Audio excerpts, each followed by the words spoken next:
किया था मैंने लंदन फाइल्स के बारे में। लंदन फाइल्स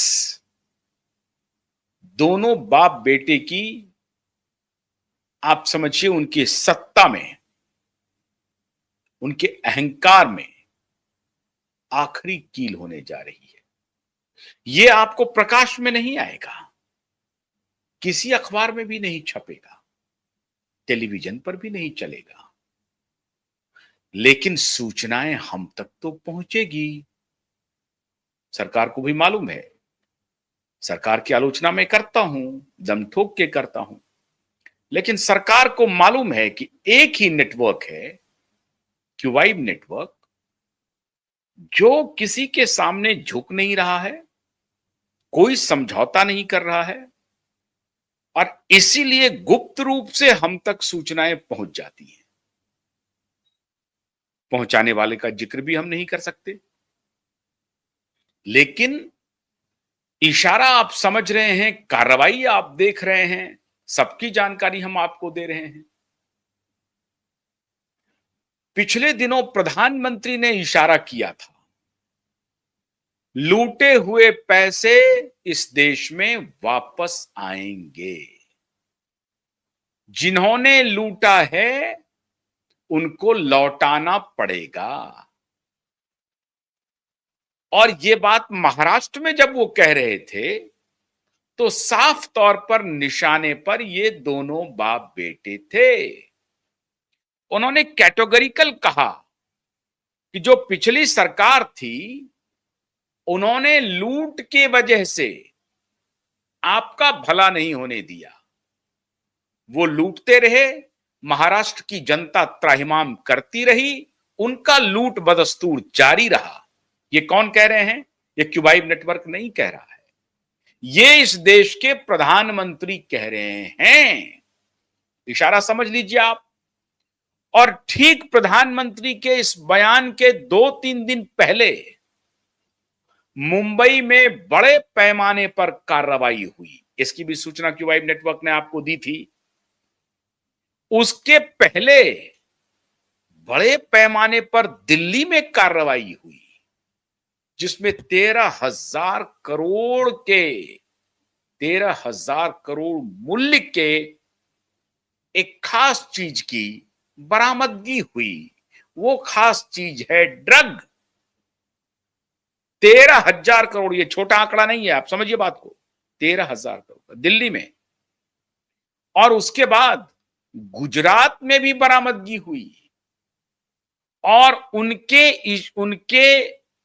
टिप्स पे मुंबई के 8 ठिकानों पर इन्फोर्समेंट डायरेक्टरेट की कार्रवाई हुई। ध्यान रखिए आप, इन्फोर्समेंट डायरेक्टरेट तब इंटर करती है जब मनी लॉन्ड्रिंग का, पैसे के हेर फेर का खेल दिखता है, इंडिविजुअल के द्वारा, इंस्टीट्यूशन के द्वारा, कंपनी के द्वारा, ट्रस्ट के द्वारा।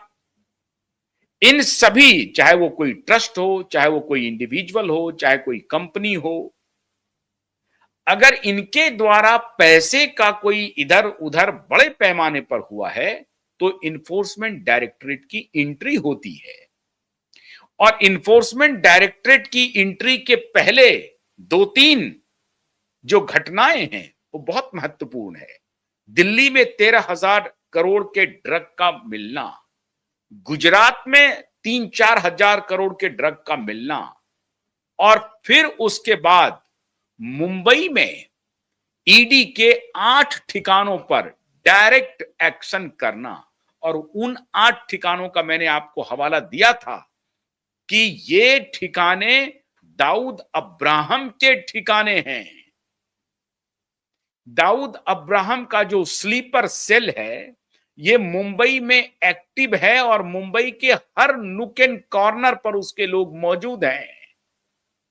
उन 8 ठिकानों में कौन कौन और उनके शागिर्द हैं मुंबई में, इसके ऊपर सरकार की कार्रवाई हुई। और उसके बाद प्रधानमंत्री का महाराष्ट्र की धरती पर यह बयान आया कि जो लूटने वाले हैं उनको लौटाना पड़ेगा। और उसके बाद माननीय एकनाथ शिंदे का बयान आया कि लंदन फाइल्स को खोला जाना बहुत जरूरी है। अब आप समझ रहे हैं खेल। इस खेल को जरा ध्यान से सुनिए और देखिए, और इस वीडियो को आप अधिक से अधिक लोगों तक पहुंचाइए। उन्हें बताइए कि इस दोनों बाप बेटे के खिलाफ प्राकृतिक न्याय अपने अंतिम चरण पर है। प्राकृतिक न्याय होना शुरू हो गया है।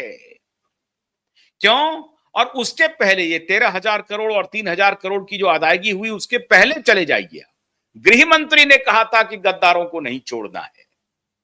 फिर बीच में ये शुरू हुआ, गुलदस्ते का लेन देन शुरू हुआ माननीय फडणवीस जी के साथ।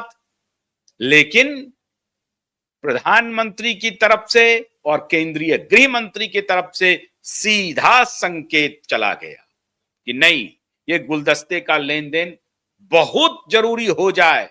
जहां पर आपको लगे कि आप सार्वजनिक जीवन में हैं, कैसे कोई आ रहा है उसको अपमानित करके कैसे भगा दें, अगर आपको ऐसा लगे तब आप ले लीजिए। लेकिन अपने तरफ से, आपके तरफ से यह संदेश नहीं जाना चाहिए कि आप भी उनका गुलदस्ता लेने के लिए तैयार बैठे हैं। बिल्कुल ऐसा संदेश नहीं जाना चाहिए। बहुत इंपॉर्टेंट डेवलपमेंट हो रहे हैं मित्रों, बहुत इंपॉर्टेंट। कल महाराष्ट्र में एक बड़ी घटना हुई है, बहुत बड़ी घटना। वो आज तक के इतिहास की सबसे बड़ी घटना है, जिस घटना का मैं जिक्र करने जा रहा हूं एक खास तरह से। महाराष्ट्र के गढ़चिरौली में माले के नक्सल लीडर भूपति ने अपने सभी सहयोगियों के साथ, 40-50 से लगभग 70 के आसपास आंकड़ा है, सहयोगियों के साथ महाराष्ट्र के गृह मंत्री और महाराष्ट्र के मुख्य